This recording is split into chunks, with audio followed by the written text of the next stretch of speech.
Hannibal Montana, is that it? Hannibal Montanable Experience. The Hannibal Montanable Experience. Can you get sued for that? Is that too, or it's parody, right? It's Hannibal Montana Bowl.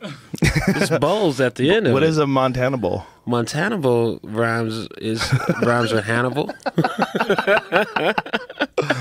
What is Hannah Montana? We'll see. It's that's the show with that cute girl. Yeah, it was on Disney. The Cyrus girl, right? Yeah, Miley Ray. I hope they sue me. The tour could use the bump. Yeah, they can't win. They can't win. Right? It's parody. Can't you? It's not. It's yeah.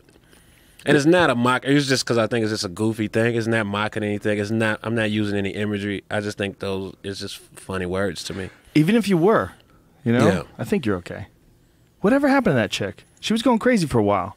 She remember? She was grinding on people on she's TV. on the new season of The Voice right now. That just started last night. She's judging. Oh. Is she one of the judges or something? She's a talented girl. You ever heard her sing? Super talented. She sang that song Jolene, like that Dolly Parton song. Yeah. I was like, wow. Like if she just sang shit like this, she'd be goddamn gigantic. If she She's just a good sang. actress too. What are you trying to say? Really? Yeah, I think she's a solid actress. What have you seen her in? I think her stuff when she's been on Saturday Night Live. Oh, okay. I thought you different actually things like watched that. Hannah Montana. I actually did watch a little Hannah Montana back in 2008 when I remember watching a couple episodes. I'm like, this is all right. But also I used to be a Dat Fan too. So that's hilarious. So Used to be a Dat Fan. Dat Fan took too much heat, man. He did. God, man, I remember when Dat Fan was on Last Comic Standing because it was season 1, and I was one of the judges. Yeah. And he fucking killed. Right. And it didn't seem like there was anything wrong with what he was doing to me. Yeah. But a lot of people got mad at him. Just for being. I don't know. It was like they just thought he was too much of a big show. You know, he's too loud. Yeah. And I don't know what it was that they got upset with him. Oh, people like what they like. People get angry. People get angry at weird stuff. I know. People just get specifically angry, myself included, but I don't share that for the internet. Just angry amongst my friends, and we talk shit, but I don't like to show that. Right, like you get mad if your friend likes a movie that sucked. Yeah, we'll just sometimes my friend didn't. What was the movie with the moving shots? It was Zach Galifianakis is in it. The play Birdman. Oh, Zach Galifianakis was in Birdman? He's like the stage director. Oh, that's right, of course. Man, my friend Tony, we were in Denver. Tony Trim, my DJ, he had one of them weed patches. We were in Denver for like 4 days. He had a weed patch that you could put on. He got it from dispensary. And then he got high. And then we started talking about Birdman, and I was like, yeah, I kind of like Birdman.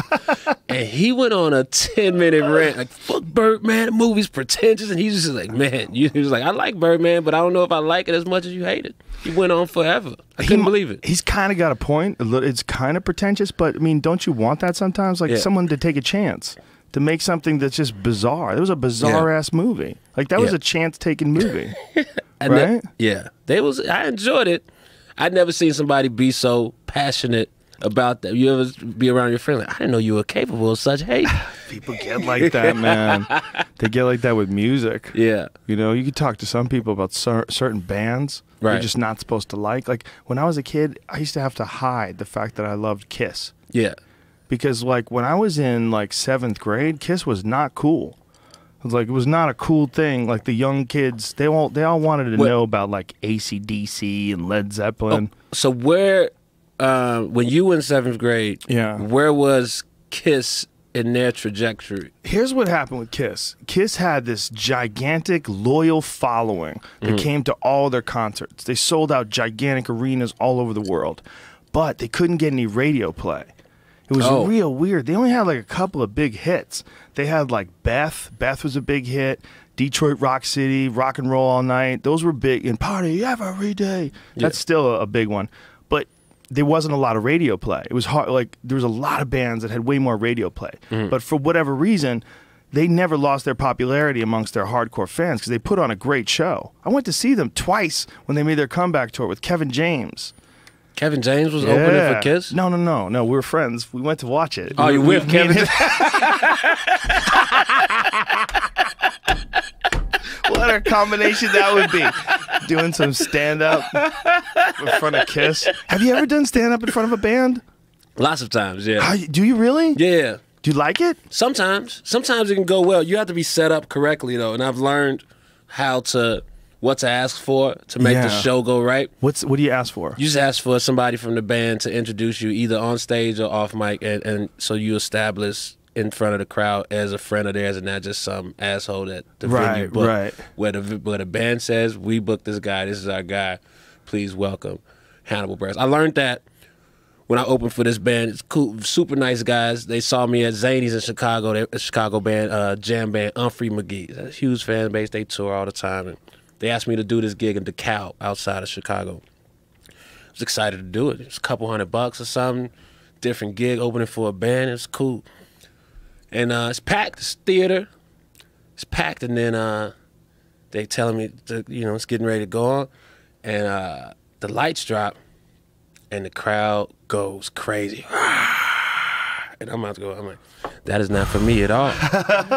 And so then I just walk out cold and like, hello, I'm Hannibal, and start trying to do comedy. And people just like, where's Humphrey McGee's? Oh. And it's, where's Humphreys?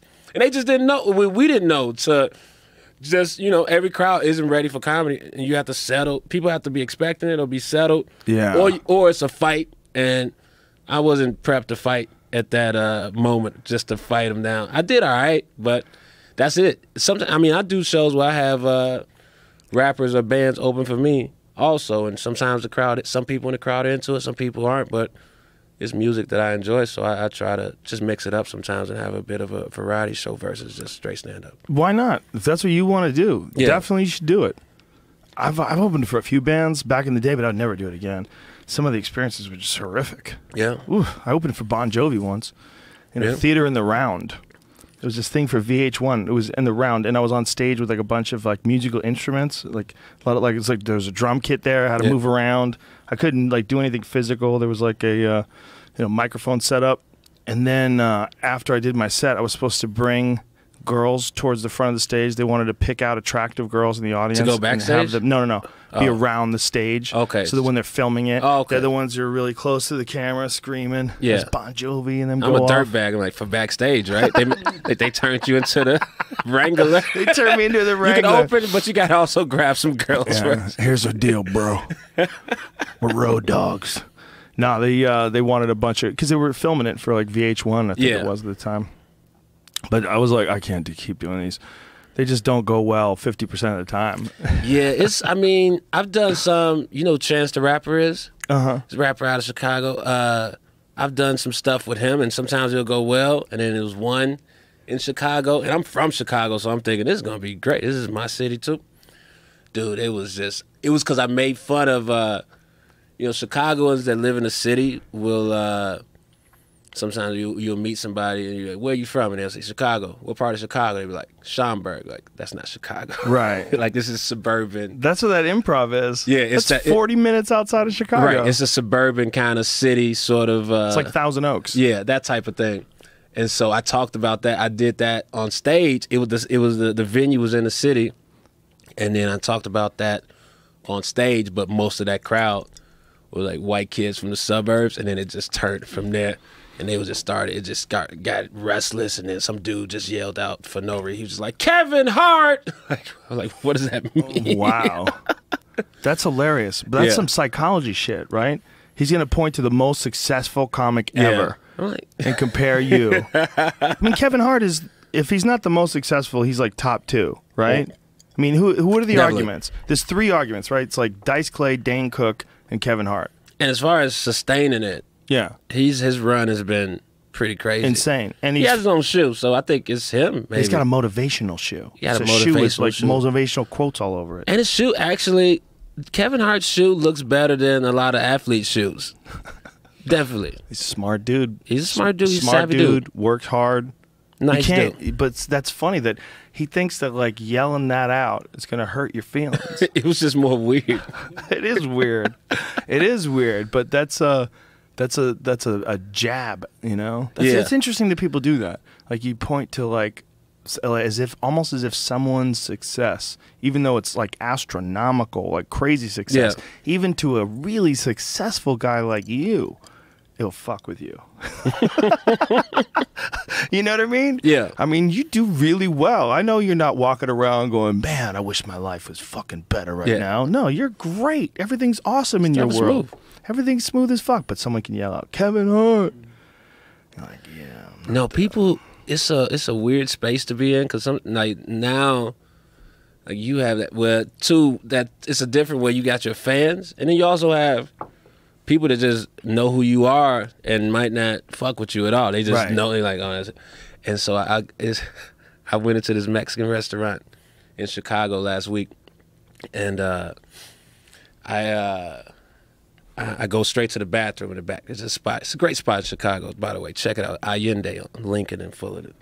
And go to the back, and I come back out. It's these two tall black women. And one of them, like, I'm right next to her. She gestures towards me like, yeah, he's famous or something. Like, real dismissive. I didn't say anything to her. I was just being it. Yeah, he's famous or something. Then she says to me, yeah, my friends tried to get me to come hang out with you at Mad River. It's a bar in Chicago. They tried to just get you to come to hang out, but we didn't want to. I'm like, all right, why are you? But we didn't want to. Yeah, something like that. I'm like, what is happening right now? Like, what are you? And so I look at her body. She's like in great shape, like 6'2", short on. Like, she got a volleyball body. So I say, you play volleyball? She said, yeah, we play at DePaul.